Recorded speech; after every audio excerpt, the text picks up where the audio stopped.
তুরস্ক কি এবার সত্যিই বিপদে পড়বে ভারতের কারণে?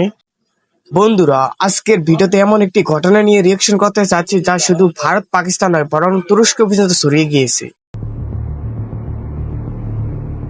পাকিস্তানকে প্রকাশ্য সমর্থনের জেরে তুরস্কের সঙ্গে একের পর এক সম্পর্ক ছিন্ন করছে ভারত, যা শুরু হয়েছিল সাধারণ পর্যায়ে তুরস্ক সফর বয়কটের ডাক দিয়ে। তা এখন ছড়িয়ে পড়েছে ব্যবসা ও শিক্ষাক্ষেত্রে সম্পর্ক ছিন্ন করার সিদ্ধান্তে। জম্মু কাশ্মীরের পেহেলগামে এক হামলার জবাবে ভারত অপারেশন সিঁদুর নামে ৭ মে বিমান হামলা চালায় পাকিস্তানে, যার জেরে সংঘাত শুরু হয় দু দেশের মধ্যে। তখন তুরস্ক প্রকাশ্যে ইসলামাবাদের পাশে দাঁড়ায় বলে দাবি করে ভারত, যা দিল্লির জন্য ছিল সম্মুখ যুদ্ধের হুঁশিয়ারির শামিল। ভারতের অভিযোগ, তুরস্ক পাকিস্তানকে ড্রোন ও সামরিক প্রযুক্তি দিয়ে সহায়তা করেছে। শুধু তাই নয়, ভারতীয় গণমাধ্যমগুলো দাবি করছে তুরস্ক শুধু অস্ত্র নয়, পাঠিয়েছে সেনাও।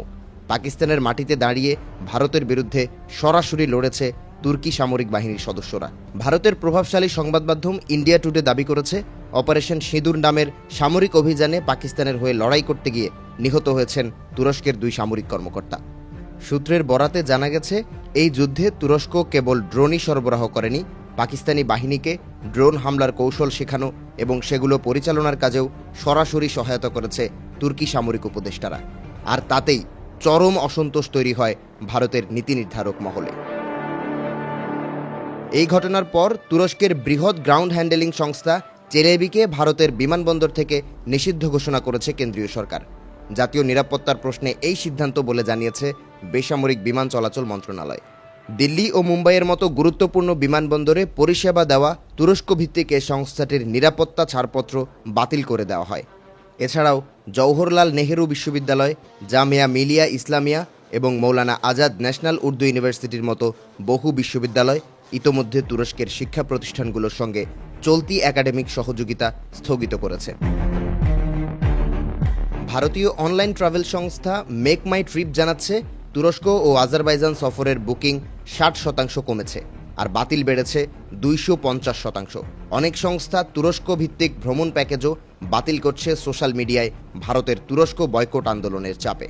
ভারতের এক পর্যটন সংস্থার কর্ণধার রোহিত খাত্তার বলেন, অনেক তরুণ এখন তুরস্কে যাওয়ার ব্যাপারে দ্বিধায় ভুগছে। সোশ্যাল মিডিয়ায় নেতিবাচক প্রতিক্রিয়া পাওয়ার আশঙ্কায় তারা এখন বিকল্প খুঁজছে। প্রাক্তন কেন্দ্রীয় মন্ত্রী ও বিজেপি নেতা রাজীব চন্দ্র শেখর এক্সের এক পোস্টে লেখেন, যে দেশ আমাদের শত্রুদের পাশে দাঁড়ায় সেখানে ভারতীয়দের উপার্জিত অর্থ খরচ করা অনুচিত। এদিকে তুরস্ক ভিত্তিক বিমান পরিষেবা সংস্থা চেলেবি জানিয়েছে, তারা ভারতের এই অন্যায্য সিদ্ধান্তের বিরুদ্ধে সব ধরনের প্রশাসনিক ও আইনি পদক্ষেপ নেবে। তবে বিমান চলাচলে কোনো বিঘ্ন ঘটলে তার দায় নেবে না বলেও জানায় সংস্থাটি। মোদির ভারত এখন স্পষ্ট বার্তা দিচ্ছে, জাতীয় স্বার্থে কোনো আপোষ করবে না তারা।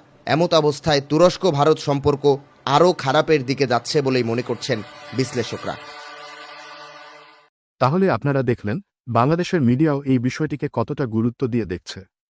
তুরস্ক পাকিস্তান সম্পর্ক এবং ভারতের কড়া জবাব, আসলে এটা শুধু 3 দেশের ব্যাপার না, এর প্রভাব সারা বিশ্বেই পড়ছে। আপনার কি মনে হয়, ভারতের এই অ্যাকশন কি সত্যি তুরস্ককে চাপে ফেলবে, নাকি এটা শুধু একটা রাজনৈতিক নাটক? কমেন্টে অবশ্যই আপনার মতামত লিখে জানান। আর যদি ভিডিওটা ভালো লেগে থাকে তাহলে লাইক দিন, সাবস্ক্রাইবও করুন আর বন্ধুদের সঙ্গে শেয়ার করুন। আর হ্যাঁ, পরের ভিডিওতে দেখা হবে আরও ইন্টারেস্টিং এক টপিক নিয়ে। ধন্যবাদ, ভালো থাকুন।